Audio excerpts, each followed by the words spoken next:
அனைவருக்கும் வணக்கம். நம்ம இந்த வீடியோவில் என்ன பார்க்க போகிறோன்னா, டிஎன்பிஎஸ்சி ப்ரீவியஸ் இயர் கொஸ்டினில் ஐஎன்எம் சார்ந்து என்னென்ன கொஸ்டின் கேட்டிருக்காங்க அப்படிங்கிறது ஒன் பை ஒன்னாக நம்ம பார்த்துக்கிட்டு வரோம்ப்பா. இந்த வீடியோவில் ஐஎன்எம் சார்ந்து இந்திய தேசிய காங்கிரஸ் பற்றி என்னென்ன கொஸ்டின் ப்ரீவியஸ் இயர் கொஸ்டினில் கேட்டாங்க, அது நம்ம ஸ்கூல் புக்கில் எங்கெங்கே கவர் ஆகுது அப்படிங்கிற ஃபுல் டீட்டெயில் தான் நம்ம இப்போ பார்க்க போகிறோம். வாங்க வீடியோக்குள்ளே போகலாம். ஃபஸ்ட்டு கொஸ்டின் பாருங்கள்.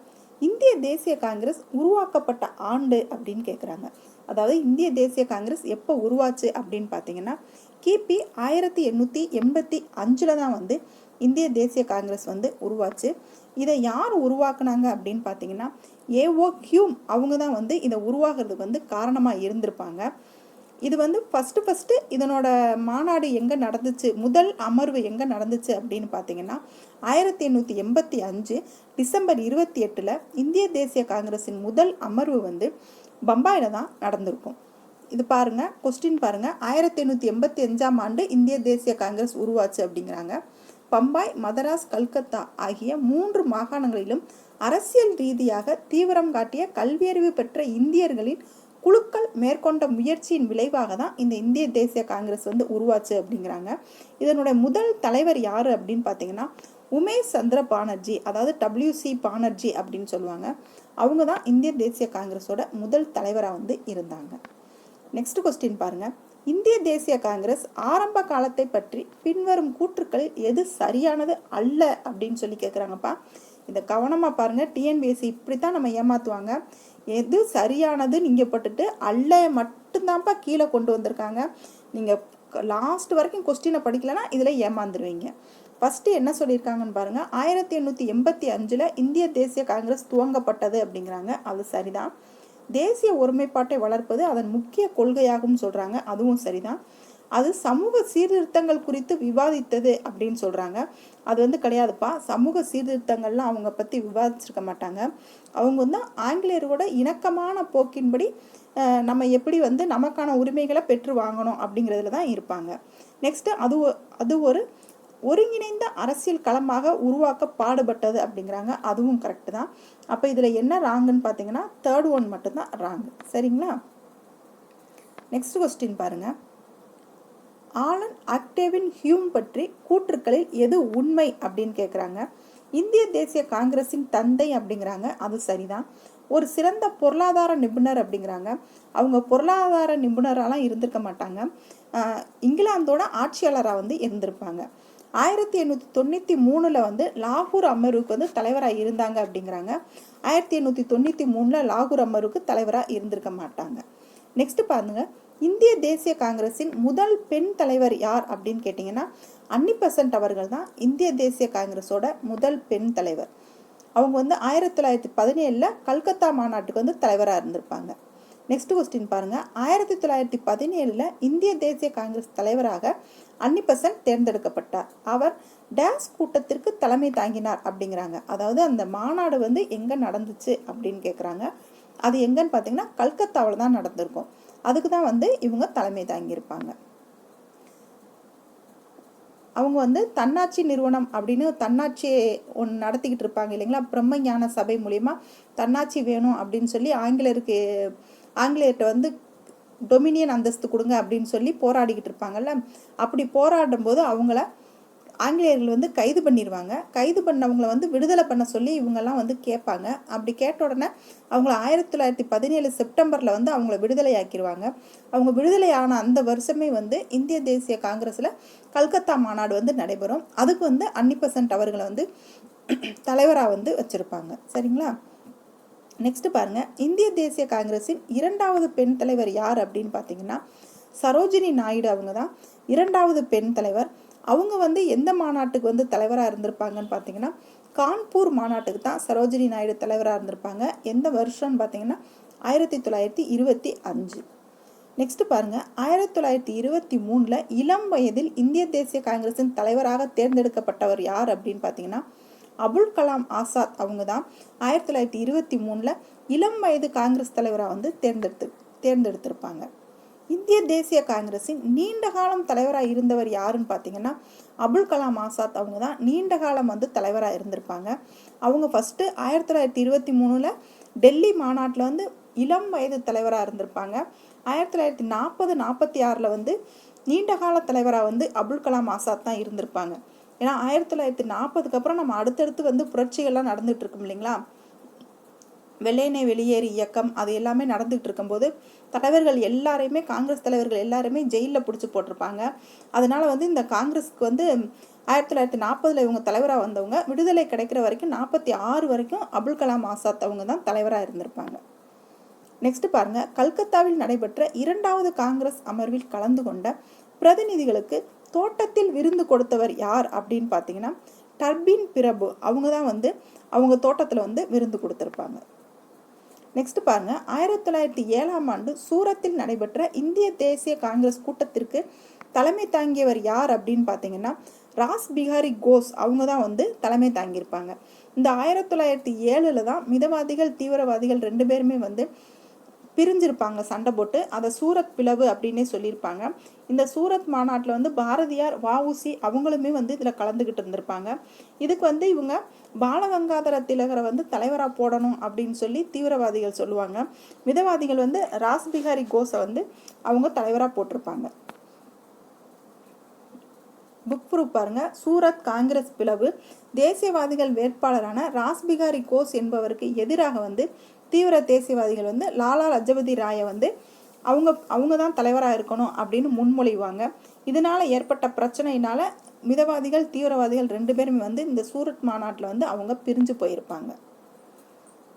பெரோசா மேத்தா அவங்க தான் இத்தகைய திட்டத்தை எதிர்கொள்ள தீவிர தேசியவாதிகள் என ராஸ் பிஹாரி போஸ் தலைமையிலான தேர்ந்தெடுக்கப்பட்டவை எதிர்க்க வந்து முடிவு செஞ்சிருப்பாங்க.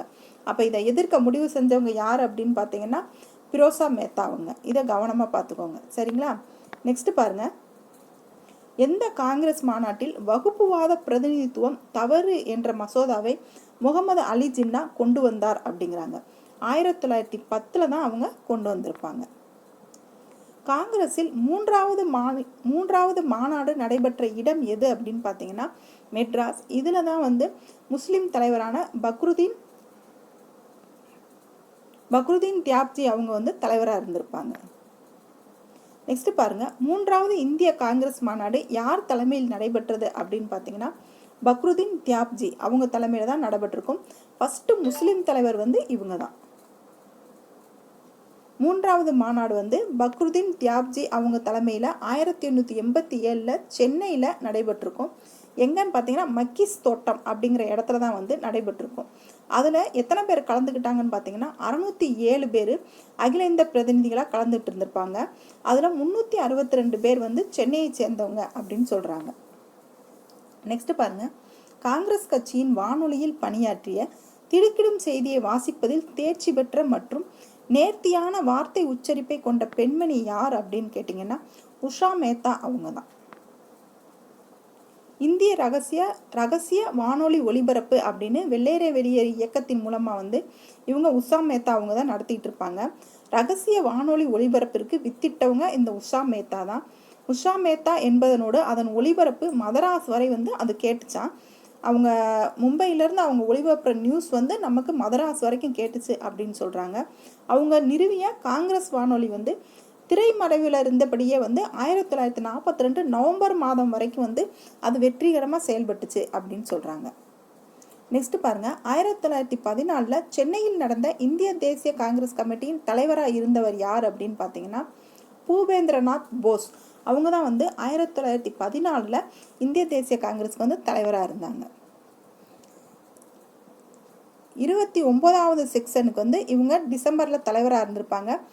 சென்னையில் எங்கே நடந்துச்சு அப்படின்னு பார்த்தீங்கன்னா நுங்கம்பாக்கத்தில் தான் நடந்திருக்கும். நெக்ஸ்ட்டு, ஒத்துழையாமை இயக்கம் பற்றிய திட்டம் எந்த இடத்தில் நடைபெற்ற காங்கிரஸ் மாநாட்டில் ஏற்றுக்கொள்ளப்பட்டது அப்படின்னு பார்த்தீங்கன்னா இந்திய தேசிய காங்கிரஸ் மாநாடு நாக்பூரில் நடந்ததில் தான் வந்து இந்த காங்கிரஸ் மாநாடு வந்து ஒத்துழையாமை திட்டத்துக்கு வந்து அவங்க வந்து ஏற்றுக்கிட்டு இருந்திருப்பாங்க. ஒத்துழையாமை இயக்கம் அந்த வீழ்ச்சியும் கொடுத்துருக்காங்க பாருங்க. 1920 செப்டம்பர் மாதம் கல்கத்தாவில் நடைபெற்ற சிறப்பு கூட்டத்தில் இந்திய தேசிய காங்கிரஸ் வந்து ஒத்துழையாமை இயக்கத்திற்கு அனுமதி வழங்கியது. பின்னர் 1920 டிசம்பர் மாதம் சேலம் விஜயராகவாச்சாரியார் தலைமையில் நடைபெற்ற நாக்பூரில் நடந்த அமர்வில் தான் தீர்மானம் வந்து நிறைவேற்றிருப்பாங்க. அப்போ ஒத்துழையாமை இயக்கத்திற்கு அனுமதி கொடுத்தது அப்படின்னு பார்த்தீங்கன்னா சிறப்பு மாநாட்டு கல்கத்தாவில் நடந்தது. இதுங்களுக்கு வந்து தீர்மானம், ஒத்துழையாமை இயக்கத்துக்கு வந்து தீர்மானம் எப்போ இயற்றுனாங்க அப்படின்னு பார்த்தீங்கன்னா சேலம் விஜயாச்சாகவாரி அவங்க தலைமையில் நடந்த நாக்பூர் மாநாட்டில் தான் வந்து அவங்களுக்கு வந்து தீர்மானம் வந்து இயற்றிருப்பாங்க. இந்த ரெண்டையுமே பிரித்து படுத்துக்கங்கப்பா, கொஸ்டின் கேட்டு கன்ஃபியூஸ் பண்ணிடுவாங்க. தீர்மானம்னு கேட்டிங்கன்னா சேலம் விஜயா ராகவாச்சாரியார் தலைமையில் நாக்பூரில், அனுமதின்னு பார்த்தீங்கன்னா கல்கத்தாவில் அப்படின்னு ஞாபகம் வச்சுக்கோங்க. இந்திய தேசிய காங்கிரஸ் எந்த ஆண்டு அமர்வில் வரலாற்று சிறப்பு மிக்க பூர்ண சுயராஜ் அப்படிங்கிற அறிக்கையை வெளியிட்டாங்க அப்படின்னு பார்த்தீங்கன்னா 1929 லாகூர் காங்கிரஸ் மாநாட்டில் தான் பூர்ண சுயராஜ் அப்படிங்கிற அறிக்கையை வெளியிட்டிருப்பாங்க. இந்த காங்கிரஸ் மாநாட்டுக்கு தலைவராக யார் இருந்திருப்பாங்கன்னா நேரு அவர்கள் தான் இருந்திருப்பாங்க. பூர்ண சுயராஜ்யத்தை நோக்கி அப்படின்னு சொல்லியிருப்பாங்க. 1927 இந்திய தேசிய காங்கிரஸின் சென்னை மாநாடு வந்து முழுமையான சுதந்திரம் தான் தனது இலக்கு அப்படின்னு அறிவிச்சிருக்காங்க. முழுமையான சுதந்திரம் தனது இலக்குன்னு சொல்லி 1927 வந்து சென்னை மாநாட்டில் அறிவிச்சிருப்பாங்க.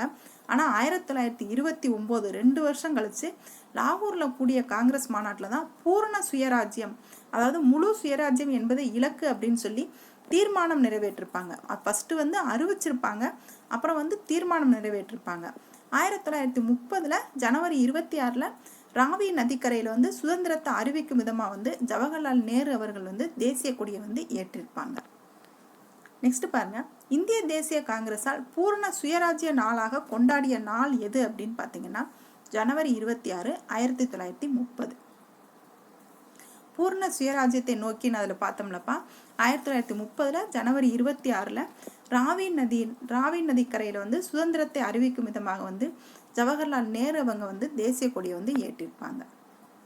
நெக்ஸ்ட் கொஸ்டின் பாருங்க, எங்கு கூட்டப்பட்ட காங்கிரஸ் மாநாட்டில் நேருவின் அறிக்கை சமர்ப்பிக்கப்பட்டது அப்படின்னு பார்த்தீங்கன்னா லாகூர் காங்கிரஸ் மாநாடு தான். அதன் தலைவராக யார் இருந்திருப்பாங்கன்னா ஜவஹர்லால் நேரு. இந்த அறிக்கையை சமர்ப்பிச்சவங்க யாருன்னு பார்த்தீங்கன்னா மோதிலால் நேரு. பின்வருவனவற்றுள் தவறானவை எவை பாருங்க. முதல் வட்டமேஜை மாநாட்டை இந்திய தேசிய காங்கிரஸ் புறக்கணித்தது அப்படிங்கிறாங்க, அது சரிதான். காந்திஜி 2வது வட்டமேஜை மாநாட்டில் பங்கேற்றார் அப்படின்னு சொல்றாங்க, அதுவும் சரிதான்ப்பா. தேர்ட் ஒன் பாருங்க, 2வது வட்டமேஜை மாநாட்டிற்கு பின்பு காந்தி இர்வின் ஒப்பந்தம் வந்து ஏற்படுத்தப்பட்டது அப்படின்னு சொல்றாங்க, அது வந்து ராங்ப்பா. காந்தி இர்வின் ஒப்பந்தம் ஏற்படுத்தப்பட்டதுக்கு அப்புறமா தான் 2வது வட்டமேஜை மாநாட்டில் வந்து காந்தி பங்கேற்றிருப்பாங்க, அப்போ இது ராங்கு. நெக்ஸ்ட் பாருங்க, கம்யூனல் அவார்டு 3ஆம் வட்டமேஜை மாநாட்டில் தொடர்புடையது அப்படிங்கிறாங்க, அது சரிதான். வட்டமேஜை மாநாடு பாருங்க, காங்கிரஸ் தலைவர்கள் சிறையில் அழைக்கப்பட்டிருந்ததால் இந்த வட்டமேஜை மாநாட்டில் காங்கிரஸ் கலந்து கொள்ளவில்லை அப்படின்னு சொல்றாங்க, அது வந்து 1930 நவம்பர் மாதம் லண்டனில் நடைபெற்ற 1வது காங்கிரஸ் மாநாட்டில் வந்து காங்கிரஸ் வந்து கலந்துக்கல அப்படிங்கிறாங்க. செகண்ட் பாருங்க, வட்டமேஜை மாநாட்டை புறக்கணிப்பது என்று முடிவு செய்யப்பட்டதுடன் சட்ட மறுப்பு இயக்கத்தை தொடங்கவும் வந்து முடிவு செஞ்சாங்க அப்படிங்கிறாங்க. 1930 ஜனவரி 26 வந்து சுதந்திர நாள் அறிவிக்கப்பட்டு வரிகுடா இயக்கத்தை வந்து இவங்க முன்னெடுத்து கொண்டு போயிருப்பாங்க. நெக்ஸ்ட் பாருங்க, இந்திய தேசிய காங்கிரஸ் கலந்து கொண்ட வட்டமேஜை மாநாடு எது அப்படின்னு பார்த்தீங்கன்னா 2வது வட்டமேஜை மாநாட்டில் தான் இந்திய தேசிய காங்கிரஸ் வந்து கலந்துக்கிட்டு இருந்திருப்பாங்க. காங்கிரஸோட பிரதிநிதியாக வந்து காந்தி அவர்கள் வந்து பங்கெடுத்திருப்பாங்க. 1931ஆம் ஆண்டு கராச்சியில் நடைபெற்ற இந்திய தேசிய காங்கிரஸ் மாநாட்டின் தலைமை வகித்தவர் யார் அப்படின்னு பார்த்தீங்கன்னா சர்தார் வல்லபாய் படேல். அவங்க தான் வந்து 1931 கராச்சி மாநாட்டுக்கு வந்து காங்கிரஸ் தலைவராக வந்து இருந்திருப்பாங்க. மார்ச் 1931 நடைபெற்ற கராச்சி அமர்வில் வந்து சர்தார் வல்லபாய் படேல் தலைமையில தான் அடிப்படை உரிமைகள் மற்றும் கடமைகள் பற்றி ஒரு தீர்மானத்தை நிறைவேற்ற சொல்லி அந்த இந்திய தேசிய காங்கிரஸின் பொருளாதார கொள்கை பற்றி ஒரு பார்வையை வந்து கொண்டு வந்தது எந்த மாநாடுன்னு பார்த்தீங்கன்னா 1931 கராச்சி மாநாடு தான். நெக்ஸ்ட் கொஸ்டின் பாருங்க, 1938ஆம் ஆண்டு இந்திய தேசிய காங்கிரஸ் தலைவராக தேர்ந்தெடுக்கப்பட்டவர் யார் அப்படின்னு பார்த்தீங்கன்னா சுபாஷ் சந்திர போஸ். அவங்க தான் 1938க்கு வந்து தலைவராக தேர்ந்தெடுக்கப்பட்டிருப்பாங்க. 1938 1939 ரெண்டுக்குமே வந்து சுபாஷ் சந்திர போஸ் அவர்கள் தான் வந்து தலைவராக இருப்பாங்க. நெக்ஸ்ட் பாருங்க, எந்த 2 ஆண்டுகள் தொடர்ந்து சுபாஷ் சந்திர போஸ் வந்து இந்திய தேசிய தலைவராக இருந்தாங்கன்னு பார்த்தீங்கன்னா 1938 1939. 1939 இந்திய தேசிய காங்கிரஸ் தலைவருக்கு போட்டி வந்து சுபாஷ் சந்திர போஸ் அவர்களும் காந்தி வந்து முன்மொழிந்த பட்டாபி சீத்தாராமையா அவங்க 2 பேர்த்துக்குமே இடையில போட்டியாக இருக்கும். இதில் சுபாஷ் சந்திர போஸ் அவர்கள் வந்து வின் பண்ணிடுவாங்க. காந்தி வந்து முன்மொழிஞ்ச பட்டாபி சீத்தாராமையா அவங்க வந்து தோற்று போயிடுவாங்க. அப்படி தோற்று போட்டதுனால காந்திக்கும் சுபாஷ் சந்திர போஸுக்கும் மனக்கசப்பு வந்துடும். உடனே சுபாஷ் சந்திர போஸ் என்ன செய்வாங்க, அவங்க தலைவர் பதவியை வந்து வேணாம் அப்படின்னு சொல்லி ராஜினாமா பண்ணிட்டு காங்கிரஸ்ல இருந்து அவங்க ஃபார்வர்ட் பிளாக் அப்படிங்கிற புது கட்சியை வந்து அவங்க உருவாக்கியிருப்பாங்க. அந்த ஃபார்வர்ட் பிளாக் கட்சி வந்து காங்கிரஸ் வந்து ஆதரிச்சாலுமே அதுக்கப்புறம் காங்கிரஸோட அனைத்து பொறுப்புகள்ல இருந்தும் சுபாஷ் சந்திர போஸை வந்து விலக்கிடுவாங்க. சுபாஷ் சந்திர போஸ் ராஜினாமா பண்ணதுக்கு பிறகு காங்கிரஸ் தலைவராக யார் இருந்திருப்பாங்க அப்படின்னு பார்த்தீங்கன்னா ராஜேந்திர பிரசாத் அவர்கள் தான் வந்து காங்கிரஸ் தலைவராக வந்து இருந்திருப்பாங்க. நெக்ஸ்ட் பாருங்க, 1939ஆம் ஆண்டு தேர்தலில் சுபாஷ் சந்திர போஸ் எந்த வேட்பாளரை தோற்கடித்து காங்கிரஸின் தலைவரானார் அப்படின்னு பார்த்தீங்கன்னா பட்டாபி சீத்தாராமையா அவங்கள தான் வந்து தோற்கடிச்சிருப்பாங்க. இந்திய தேசிய காங்கிரஸின் எந்த அமர்வில் தேசிய பாடலான வந்தே மாதரம் முதலாக பாடப்பட்டது அப்படின்னு பார்த்தீங்கன்னா 1896 கல்கத்தா மாநாட்டில் தான் வந்து இந்த வந்தே மாதரம் பாடலை வந்து பாடியிருப்பாங்க. 1896 கல்கத்தா மாநாடு. அதுக்கு வந்து தலைவராக யார் இருந்தாங்கன்னு பார்த்தீங்கன்னா ரஹீம்துல்லா சயானி அவங்க தான் வந்து தலைவராக இருந்திருப்பாங்க. இந்த வந்தே மாதரம் பாடலை பாடினது யார் அப்படின்னு பார்த்தீங்கன்னா ரவீந்திரநாத் தாகூர் அவர்கள் தான் பாடியிருப்பாங்க 1896. நெக்ஸ்ட் பாருங்க, டிசம்பர் 27, 1911 தேசிய கீதம் முதலில் இந்திய தேசிய காங்கிரஸின் எந்த அமர்வில் பாடப்பட்டது அப்படின்னு பார்த்தீங்கன்னா கல்கத்தா மாநாட்டில் தான் வந்து முதல்ல வந்து தேசிய கீதம் பாடினாங்க. இதையுமே ரவீந்திரநாத் தாகூர் அவர்கள் தான் வந்து பாடியிருப்பாங்க.